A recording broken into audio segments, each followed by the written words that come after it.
Hello and welcome back to FranklinCovey's On Leadership series. My name is Scott Miller, and as you know, I serve as the weekly host and interviewer of On Leadership, which is now the world's fastest growing and largest weekly podcast dedicated to the topic of leadership. Now, each week, as you know, we invite a different guest to come on. Sometimes they're here live in the studio. Other days, they're actually coming to us from somewhere around the world, usually on a book tour. And occasionally we invite the same guest back because their topic has been so well received by the millions of listeners and viewers to the podcast worldwide. And today is just that day. We have Chris McChesney back joining us, who is FranklinCovey's key thought leader on our execution practice and the lead author of the #1 Wall Street Journal best-selling book, The 4 Disciplines of Execution. Chris McChesney, welcome back. Right on. Hey, Scott. Nice to see you again. Thank you so much. I think this might be your 4th cameo. I love it. Yes. There needs to be a club. They're like 4-timers club like they do for Saturday Night Live. Careful there. New set, like it? Yeah. Digging it. You got a place of honor right behind you somewhere as well too. I know. I think you've probably read the vast majority of our books on set, right? I wish I had. I don't know. There are many. A lot of them I'm sure have inspired you. You've got a lot that I have not seen. Well, you're a lifelong reader, and I'm excited to have you back on. The book has sold nearly 600,000 copies worldwide. How many languages do you know? Is it printed in? 14. Congratulations, man. Yeah. You are crisscrossing the world on a plane. If you want to have some excitement and live vicariously, just connect to you on LinkedIn or Facebook. It's fun to see you everywhere around the world. You're keynoting almost full time now, right? You're thinking, you're writing, you're consulting, but really you're just out keynoting conferences, associations, working with executive teams and CEOs on building a culture of execution. Today's conversation, we're going to twist a little bit. When you were here last, we talked a lot about what prevents leaders from executing. Right. Today we're going to talk a little bit about the role that execution plays in engagement. Yeah. Before we do that, I want to do a cursory review of the 4 disciplines for those who have yet to read the book and are perhaps downloading it right now on Amazon. Let's just do a quick role play, if you will, on each of the 4 disciplines. I'll pitch it to you, and you give me your best lead author explanation. Okay. Discipline 1, focus on the wildly important. Yeah, this is the discipline of taking that one thing in your life, right, away from everything that has to be sustained and maintained. Taking one thing in your life, really narrowing the focus. We call it a wildly important goal or a WIG, and putting it in the form of a target with a starting line, a finish line, and a deadline. Yeah. And there's implications for doing that at the team level, for doing that at the organizational level. But the ability to separate everything in my life that I have to sustain from the critical area where I need a breakthrough is really the first step in the execution process. That's discipline 1. Thank you, Chris. You've been in the firm for almost 30 years. You were ingenue, if you will. You were an understudy of Dr. Stephen R. Covey. You've been around all of our thought leadership for a better part of 30 years. Did Jim Collins and his work and Good to Great and BHAGs influence this at all? Wow, that's a good question. You know, we get that. And we, I say we, those of us that were involved in this work early on were real followers of Jim Collins. Not just Good to Great, but also Built to Last. So I think definitely, at least at a subliminal level. Now, what he's talking about with a BHAG is kind of over the horizon, you know, long-term. And really stretching. I think we would provide, our targets are more sort of on the way to getting there. I think they have a different purpose, but that whole directional intensity definitely was influenced by Collins. Great, thank you. Discipline 2, act on the lead measures. All right. Once someone has a target, once those targets are broken down to the team level where they can really be affected, the second discipline, act on the lead measure, is all about leverage. Is there something we can influence? Can we get our hands on something that will move the outcome? The universal example of this is weight loss. If weight loss is the target, if it's the goal, the levers, people know this, they're calories burned and a reduction in calories consumed. Those are things that I can directly influence, and they have an output. And so I think the popularity of this book and this work really revolves around people's struggle to crack the code on lead measures and their ability and their desire to create a winnable game. So the second discipline is all about how you find those elements, right, that you can get your hands on that also influence, and how to set up a winnable game. Was your passion around that discipline based on too often people are focused on lag measures? Yeah. And particularly growing up in sales and growing up in that business development side of the FranklinCovey universe, and this intensity on lag measures and bringing in the numbers instead of really looking at what's causal. And are we really putting our energy against those things that are going to make a difference? Absolutely. Nicely said. You're still recovering from me calling you Dr. Covey's ingenue, aren't you? I'm good. I got homework. I got something. I might have well used I gotta that look wrong. that up. Discipline 3. Is that the same as lobby? Careful. Is that lobby boy? Is that Careful. what that is? Careful. No. Discipline 3. Keep a compelling scoreboard. Yeah. All right. So the best way to think about this is sort of that whole notion of going live. When something, are we live? Has it gone live yet? Like there's a difference between talking about this lead measure will move that lag measure. There's a big difference between that and it's on. We just went live. Like it's, the gun went off. Yeah. And scoreboards have this ability, particularly if you do them right, with human beings, that's what this is about, of really throwing the game on switch. And we know human beings, they play differently when they're keeping score. Yeah. And it's being watched. Yeah, right. Absolutely. Yeah. That transparency is a big part of it. What do you think has been, we're going to get into this idea around engagement. What has been the biggest aha? Nearly 10 years since you and your authors wrote the book, tens of thousands of client engagements all around the world. What's the first biggest aha you'd share with today's watchers and listeners? That the principles, the natural laws that are necessary to drive execution are the identical set of natural laws necessary to drive engagement. And that was nowhere in our mind. That was the furthest thing from what we were thinking about or looking at. And it shouldn't have been, but it was. And we had to see it happen by accident many times before we started to recognize, because it didn't happen right away. It was this after byproduct. And that has been the most kind of a purview into what motivates individuals and kind of into human nature. There's a really amazing connection between good execution and human engagement. So let's talk about that. Our topic last time was kind of I think it was the 5 reasons why leaders don't execute. Today's theme is all around the connection between execution and engagement. Tell us what you've learned. By accident or through discovery? We didn't know what we were looking at. We thought maybe it was sort of one-off, but it kept happening. And I think maybe the reason we missed the engagement reaction was because it didn't happen right away. So what happens in the 4 disciplines methodology is that teams take big goals and they don't plan their way to success. They break those goals down into sub-goals down at the team levels, where the teams are then creating little strategic bets around what they can drive, and if it'll move that wildly important goal, and then will that wildly important goal move the big one? And so there's all of this work that's done that doesn't look human at all. It's very focused on the business. And all we're looking at is, will this predict that, and can we get through the wall on this results? But in order to do it, we have to ask. We can't tell.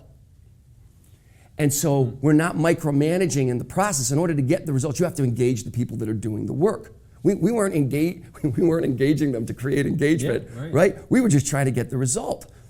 And it was logical, and they'd come along better than we expected. But again, you're not seeing a huge pop in engagement. Later, we'd go back, and when somebody just blew up the results, we'd always want to shoot a video. And we started to notice that whenever we put the camera on someone, instead of talking about the results, they would always talk about the engagement. They've been able to create results before in different ways. And they would eventually talk about the results and what they'd achieved and what had driven what. But the first thing, and you start to look at these videos and you start to see this theme. They don't want to talk about the results. They want to talk about the engagement. And that's not even what we were trying to do. And so the more we looked at it, we started to recognize, some other people have been able to put language and really understand why we're getting the reaction we're getting. Which is intriguing, because at FranklinCovey, one of our many points of view on leaders and culture is that leaders don't create engagement. Right. Leaders, in fact, create the conditions for people to choose their own level of engagement, high or low. It's a subtle nuance, but it's an important point. What does that learning discovery tell you about human nature? Yeah, it's a pull, it's not a push. And one of the things that we've learned is you don't have to pull, and you shouldn't, as a leader, pull on everything. This is not, we don't mean this, and we don't intend this as a blanket statement. For instance, there's lots of money and resources that have to be allocated. There are decisions made around core work processes and structure and compensation. There's a lot of things. Nobody gets a vote in that stuff. Right. Right? There's all sorts of things that the front line doesn't get a say in, and it would be pandemonium if they did. But what we've learned with the disciplines is you have to create a place. Somebody called it a sandbox the other day. I like that, right? There's got to be a place, and normally that place is actually around the hardest thing that the team has to do. So you got all your investments and all your changes, then you've got your day job and all the things that have to be done every day, and there's a lot of compliance that goes on both those wings. But in the middle, around something that's really going to require a breakthrough, right? That's where we were able to create this space. And again, we were doing it to create the breakthrough. We weren't doing it to drive engagement. But in order to create the breakthrough, we had to ask them, what are the most predictive indicators? We had to have them test and trial and own the process out of necessity. And the moment that you see it, the moment that it starts to happen, is when the leading indicator first starts to move the lagging indicator. And I think the brain interprets that as it's working. Some momentum. Yeah, the things we picked, the bet we made, we're now moving something we had always believed we couldn't move before. And now we're getting traction.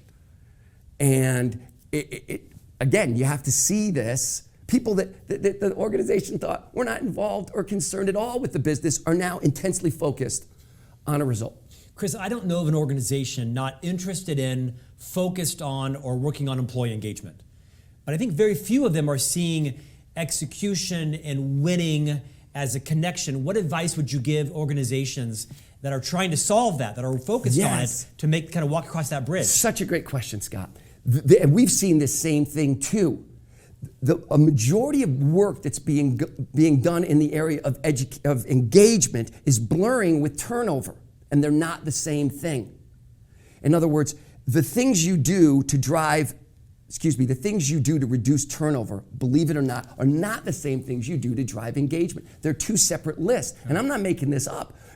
As we started down this road, we ran into the work that Frederick Hertzberg had done in the 60s, and some of the listeners will know that name. If you've ever taken a class in organizational behavior, they like to talk about him.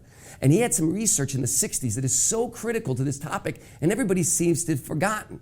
And that is that the things that drive turnover, Gallup's done a great job of it. Do I have a best friend at work?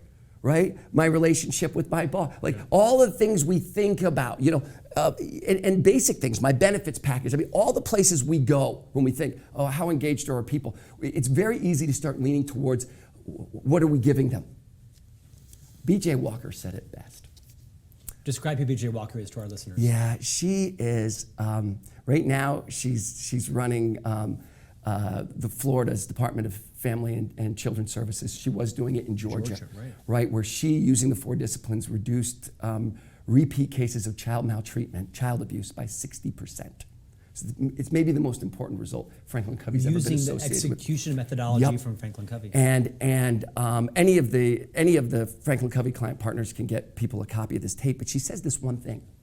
She's watching a review, and they've achieved some of these results, and she's seeing the engagement, and she's looking at their scoreboards, and she's in the process. She makes the most interesting statement.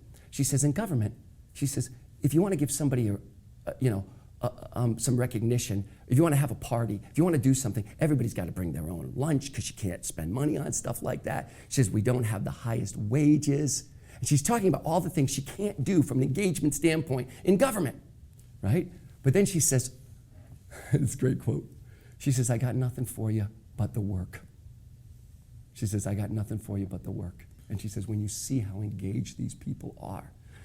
But then you go back and you read Hertzberg, and you read Patrick Lencioni's 3 Signs of a Miserable Job, and you read Amabile and Kramer on the power of small wins, and Frederick Hertzberg, right? You read all those people, you know what they all say? It's about the work. It's not what you can give them. Now, so we play this little game with people, and we, you can do this with 1,000 people, and you say, okay, stop, and you say, okay, everybody turn to the person next to you and tell them where you were when you were most lit up in your career, you got 15 seconds, and then the other person has 15 seconds. So everything just gets loud, and each person tells the other person where they were, not at a civic thing, not in family, but where in your work life were you most engaged, were you most lit up? So there's all this noise, and it's hard to get them to shut up. Once you get them to shut up, there's a question, and the question is, okay, let's talk about what was not correlated to what you just said. Everybody heard one, everybody said one. So you have 1,000 people. It takes some guts. It's worked every time. And the first thing you can tell them is, you may or may not have been making good money. Right. And they all look around like, that's right. About the work. Yeah, and everybody, we all obsess over income. Mine was a volunteer position, as I was just thinking about it. Interesting. Wasn't No, making $1. yeah, no, you weren't making a penny. Full-time volunteer Yeah, position. it wasn't about work conditions. No, It wasn't about benefits package. None. And yet, when we think about, we got to get engaged. Oh, well, you got to have those. Hertzberg called them, don't lose it, Chris. I lost it. There was a term that he used. It was like hygiene. That was the term. You've got to make sure that the basics are met. So there is some on that area. Here's the other thing you can say to them. You may or may not have liked your boss. You might have hated your boss at that moment. And there's people laughing. And they're like, you're right. I mean, and that's the holy grail. People don't, right? What do we say? People don't quit a job, they quit a boss. And that's true, but that's turnover. This is engagement. Yeah. They're two different topics. Right. And so anyways, in that moment, and then you say, here's what did happen. And you say, you thought you were making progress, and it mattered. And you can get 1,000 people to agree. So that little thing is so common to everybody, but it's also sort of invisible. Chris, on that thought, speak to the leader who's focused on getting a business result. Yeah. How does this principle, this kind of outcome of engagement relate to them? How do they achieve that? What should they know about it? All right. If I need a result, right, there might be multiple aspects. There might be multiple things that have to happen. Yeah. Some of those things I can buy. We call that stroke of the pen. Explain that concept, because that's In not other words, knowledge to everybody. Yeah, we're gonna need a marketing partner for this. We're gonna need an ad campaign. We're gonna need a database. We're gonna need a new contact management system. I can buy that stuff. You call that stroke of the pen. Stroke of the pen. Get it done by just signing it off. Signing it off. on Sometimes it's a purchase. Sometimes we got to change the structure. I need internal sales reporting to marketing on this one. Right? I can do those by my hard line positional changes. authority, That's I can right. make it happen. So I got that lever. So many aspects of what I need, I can get done there. On the other side, there's the day job. There's your existing processes and firefighting, and a lot of things I can get done just by pointing, our existing energy at the problem. But, and here's the point. If I look at this thing and I realize I can't buy this one. If I had the money, if I could, I'd spend the money. I can't buy this. And our existing processes is not going to get this done. Like when a leader comes, there's components of this result that are immune to my influence as a leader. They're cultural, they're systemic. They have to want it. That's where these rules now apply. Not to everything. This is really key. I am not a fan of leadership by democracy. But you've got to understand when you're in an area where I got to create pull on this one. I can't do this with push. Because if you can do it with push, do it with push on the side. But repeat that. That's an important, I think, soundbite. There are certain things or certain results when a leader realizes that result is immune to direct influence from me. You call that push. I can't push this one. Right. I got to pull it. Right. Sometimes leaders realize that too late. Oh, yeah. Oftentimes. Right. Well, you start to realize it. You start to recognize it. I've been here before. Right. I know how this story ends. Right. Everybody's nodding their head yes. But if I'm honest with myself, we really got to have this result, and it ain't going to happen. And by the way, that is the space that we've realized 4 disciplines plays the best in. Yeah. We don't use 4 disciplines over here with stroke of the pen. We don't use 4 disciplines over here on the day job. We use it around, right? And what we've learned is that breakthrough target, teams can handle one of these in addition to their current work. They actually like one. You get greedy, you don't get it. Whirlwind plus 1. What does that mean? Day job, the whirlwind, everything. Can I quote another leader on this one? Yes. All right, Dave Grissom and Marriott, and I just confirmed this with him last week. I've been telling this story, have you ever told a story and you worried that you changed it in your mind? Oh, never. Right? So I've been telling this story for so long. So I was finally Explain back to our audience who Dave Grissom is. Dave Grissom is the president of Americas for Marriott. Right. Okay. Small job. He has been running 4 disciplines with a vengeance for 11 years. At Marriott. They're the biggest and probably the best in the world at running this. Yeah. When he's starting his early pilot, so I got this confirmed last week from him. He said, yes, he did say this. He's got a bunch of leaders in the room, and he says to them, I'll let you in on a little secret. He's giving them some insider baseball stuff. He says, I'll let you in on a little secret about 30 GMs and hotel managers. He says, you want to keep your job at Marriott? Just take care of the day job. Just take care of the whirlwind. We'll never fire you if you just take care of the day job. And they know that's not what this is about. So they're thinking, where's he going with this? And then the other shoe drops. And he says, but if you want to get promoted, give me 1. Bring me event satisfaction. Right? Event satisfaction. Event satisfaction. Bring me arrival experience. Right. Bring me everything in working One order. thing outside of the day job. Outside of just sustaining the business. And don't take credit for something after it happened. Like, call your shot and bring that in. Yeah. And I watched That's the great electricity in the room that said, hey, you don't have to double down on something, on some significant achievement. You can just take care of and we'll keep you. But if you want to get promoted, and then they backed it up. So then in the interviews, when a hotel manager would interview for a GM, guess what the first question was? All right, let's hear it. Tell me about the result you went after. What'd you learn? What happened? What'd you do? Yeah.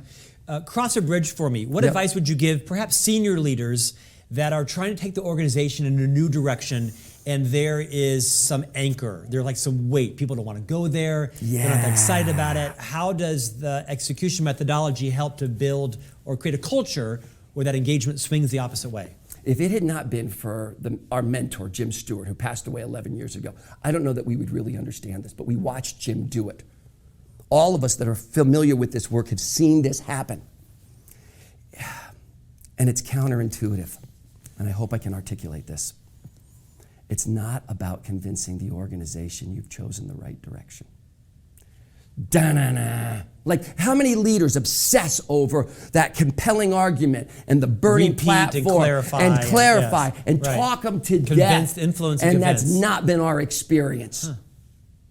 Right? So there's a picture of a meeting where a group of... You have some passion about this. I do, because I've seen it. It took me a long time to understand it. Picture, and we've been in this room a lot of times, where a group of VPs, small group of VPs, is dropping a series of targets down to a big room of directors. Right. So you've got this moment where this thing, these hard choices have now been dropped to these directors. Pushing it down. Yeah. And I watched Jim do this. He was masterful. What he would do is the VPs would explain the position, what the targets were. They would then allow all the directors to ask clarifying questions but not feedback. They would milk when you say percentage, is that a percentage at the end of the year or is that a rolling percentage? Does that include this? Does that include that? So they'd ask them, by the way, clarifying questions, get rid of most of the feedback. Then, after that was all done, they give feedback. They said, the time is now yours to check, and this is magic. The time is now yours to throw any eggs at this you want to. It's fair game. Challenge anything you want, but remember one thing. The onus is on you to convince us. So it's not about best argument wins, and it ain't a democracy. Those leaders, they're the ones that have to live with they are the ones accountable. You have to, and a lot of times they would. A lot of times they realize, yeah, there's a fourth battle, or there's a key target we're missing, or there's something, and they would change the model based on feedback. A lot of times they wouldn't, and they would say to the group, we get why you're saying that, we looked at that too, but for this reason, we're not doing that right now. There's this little adage, people have to have their say, but they don't have to have their way, which we know is true because it rhymes. But anyways, so they get all the feedback out. You got it? Yep. And there's all this, and some people are really mad. Like, there's pockets of just intense negative energy in the room. And you're thinking, oh, this isn't going well. This isn't going well at all. And then something magic happens. And I had to see this happen multiple times before I understood what really was going on. All the feedback was out. All the clarifying questions were out. And then they would turn to the directors and they would say, all right, for your function, give us the one target from your function that will contribute to one of these strategic priorities, to one of these targets, right? And these targets have to add up and they have to move that. And so all of a sudden, and I don't know where it went, all the negative energy left the room. And I remember looking at people going, why are you, And half an hour ago, you were saying, give me liberty or give me death. You were having a fit. And now you're on board. Like, where did all that negative energy go? And the vibe in the room, the only way I know how to explain this, the vibe in the room is a little like this. It ain't what I would pick. But as long as they're going there, I'll help you get there. Right. Yeah. And what happened was the minute they asked them for their targets, see what they're not doing, let me tell you what they're not doing. They're not saying, oh, because of where we're going to go in and we're going to make you do this and change. Like, they're not putting their hands on those units. They're creating pull. And so once those targets were theirs, and that's what we're talking about. We're saying that sandbox.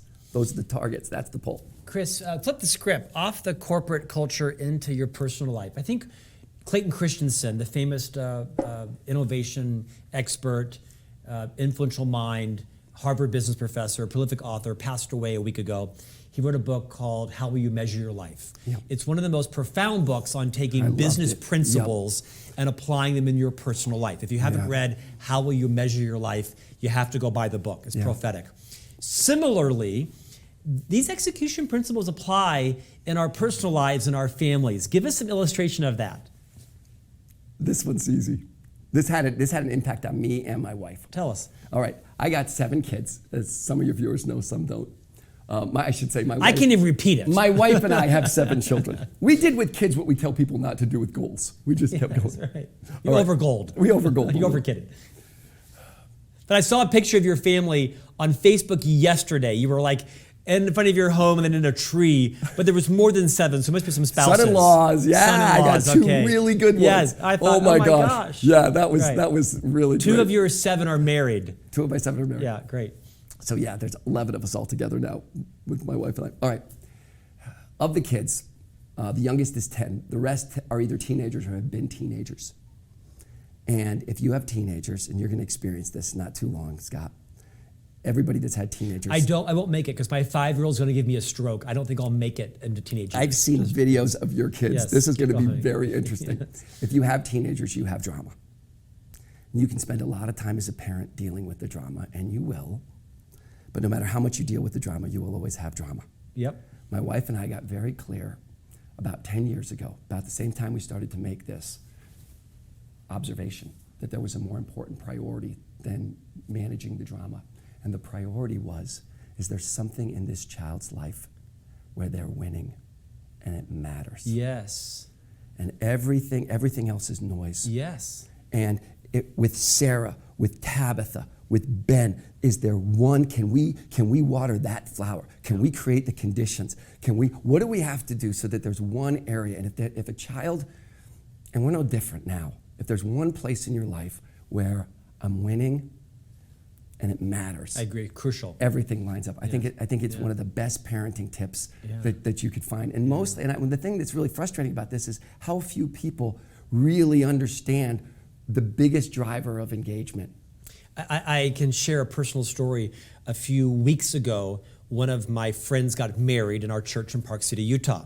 We're Catholic, as you know, and my oldest son is an altar server, and he'd never served Mass on his own. He's usually one of like 3 people serving it, but he was the only altar server, and he crushed it, just in terms of his reverence and his humility and following the process, and he was just beaming. And I blogged about this because I realized, oh my gosh, Thatcher is so proud. And I think sometimes in cultures, professional and personal, we tend to be afraid of being proud, or that pride is a bad thing.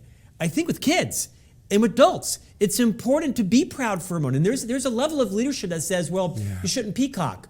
There's a difference between peacocking and just being proud and what it does to your own self-esteem and to your engagement and choosing to choose a high level of engagement. Yeah. My son Thatcher lived this principle exactly a month ago. And we noticed it. And after dinner, after the wedding, he was so proud and kept saying, hey, Dad, did you see me? And I posted on Facebook because I wanted to show him, I am so proud of you being proud. Yeah, and I think, so I want to play off that if I can. There's 2 things that we knew were going on in this dynamic. One was, is it a winnable game?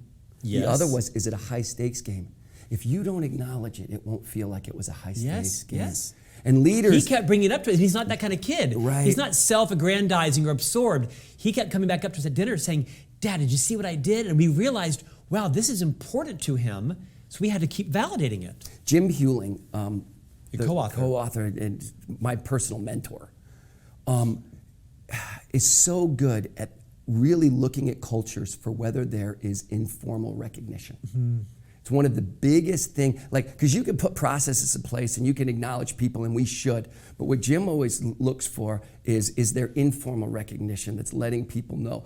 And go back to the power of small wins. Yeah. But when you catch a kid having a moment like that, bank that thing. It's an important balance, because you and I both know, I've worked here in this firm for 24 years, you nearly 30 years. Right. We love this place. And we also know that at FranklinCovey, we have a bit of a culture where we don't peacock, where we don't celebrate enough, because we have a culture where it looks like we're promoting ourselves. But I think there's this fine balance, is there not, between not being so self-aggrandizing, but not taking the opposite point of view where we don't celebrate the wins. I think it's an important balance for all leaders to realize the importance of that. Yeah. Recognizing small wins. And I think there's some superstition that plays into this as well. I think there's this feeling that says, well, if we start celebrating right now before we're done. You rest on your laurels and you plant the flag too soon. Yeah, we don't want to celebrate too soon. We don't want to claim victory too early. Or the goal was too easy if you accomplished it, right. I'll tell you, it's demotivating. Fuel the fire. Water what you want to have grow.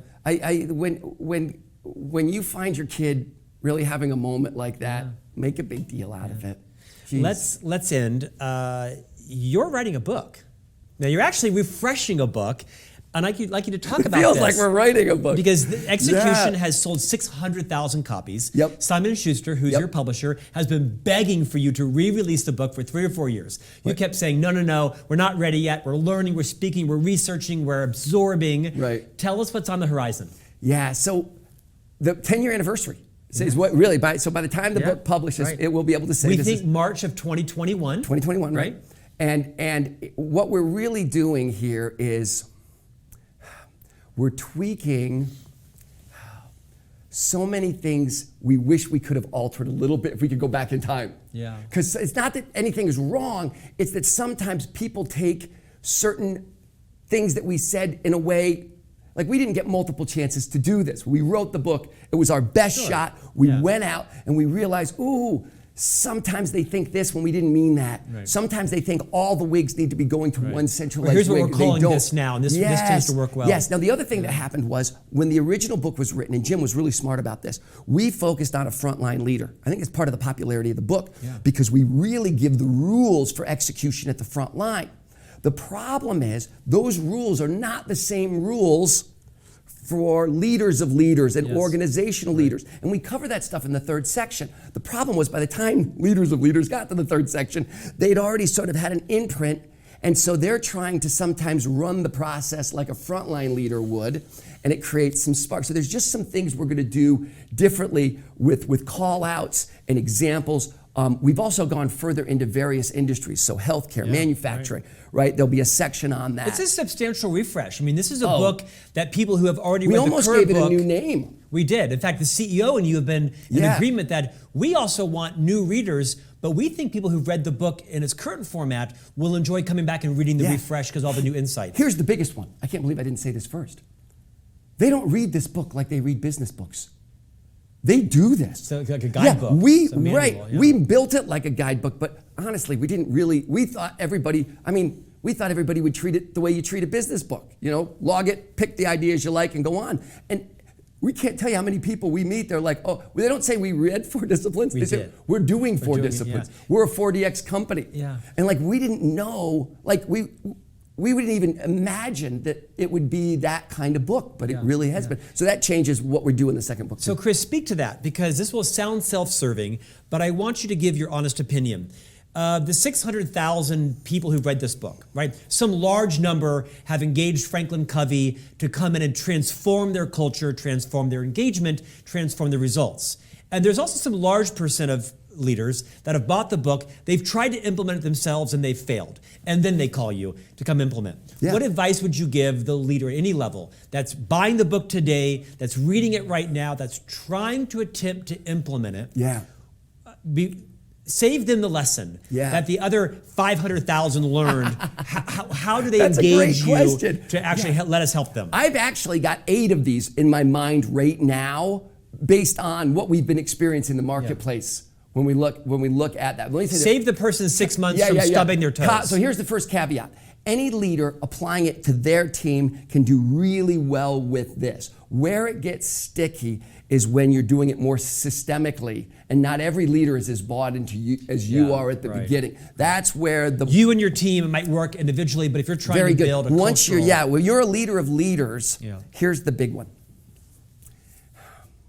If you're struggling, and every user will know what I mean when I say this. If you're struggling with discipline 2, which is the lead measure, like the number one thing you hear, lead measures are hard. Like we get that. And what that means is either I'm moving the lever but the rock's not moving, or I can't move the lever. That's the perfect way to look at it. It's only one of those two things.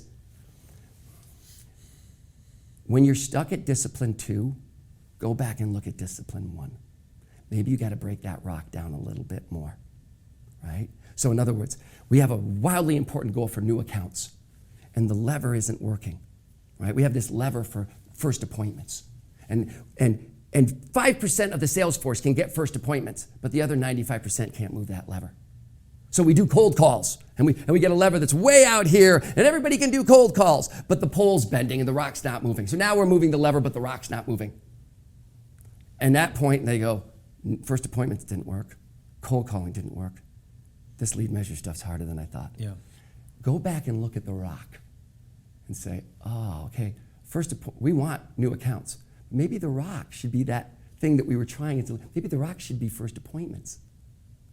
And it's a smaller rock. Maybe we were trying it as a lead measure. Maybe we take the goal down a little bit smaller. I can't tell you break the goal down a little bit more. They think, oh, we're done with discipline 1, we're on to discipline 2. If discipline 2 is not working, go back. And then so maybe there is a lever that's, hey, referral leads. And that's moving the rock, and now we're back to a winnable game. But here's, and then last piece of, I know you said one, but that's related. Intent counts more than technique. And so let's go back to everything we've been talking about. If your intent in doing this is, am I creating a winnable game? And is it a high stakes game? You'll get most of the technique right automatically if you keep your intent on those two components. Well said. Well said. Chris, final minute. You got a lot going on. You are, with your co-authors, refreshing this book and rewriting it to launch, we think, in, I believe it's March of 2021. You're speaking around the world. You're writing articles. You've recently been invited to be a weekly columnist for Forbes magazine. I know you're still struggling with, is that the best leverage of your time? But you also are primarily FranklinCovey's key thought leader and spokesperson, keynote speaker. We've talked before, when organizations or companies bring you in, and they do multiple times a week around the world, I'm guessing Delta has their own status for you now beyond that special black card thing they do, whatever that is. No, it does. I want it. I know there's something out there. I don't know what it's called. It's like a mystery. It's way beyond diamond. I don't know what it either is. They have not blessed me with that when an organization is thinking about you as a keynote speaker, revisit your sweet spot, because I thought it was interesting last time we talked around, they don't bring you in necessarily at the beginning or the end. When do they bring you in? Yeah, so and I love this because I always get the chance to visit with the CEO. So some of these organizations are diehard 40X users, and they want a booster shot. Icing on the cake. Yeah, they get the group, back and engaged with this. So that's an audience. But the bigger audience are people that are new to this.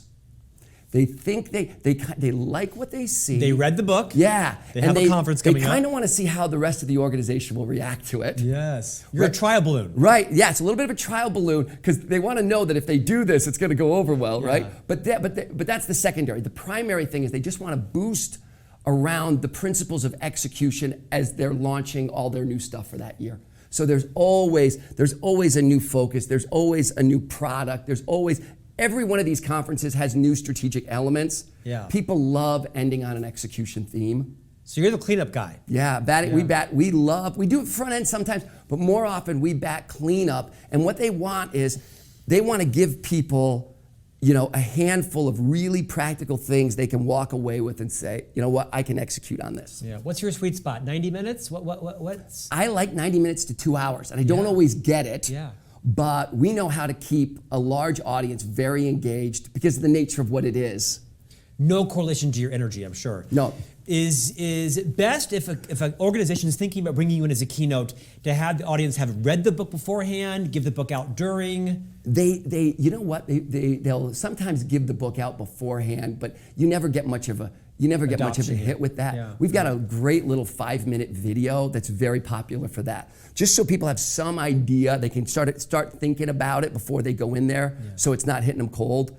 And then a lot of times they'll have the book when we're there. Chris, I'm excited to have you back on, not just when the book launches next March, but I'll bet you in the next 6 or 8 months, you'll have learned some more things that you'll want to share with our audience. Scott. I appreciate you. Thanks Chris so much. McChesney. I love this. This is always fun. Pick up the book, The 4 Disciplines of Execution, #1 Wall Street Journal bestseller, 600,000 copies.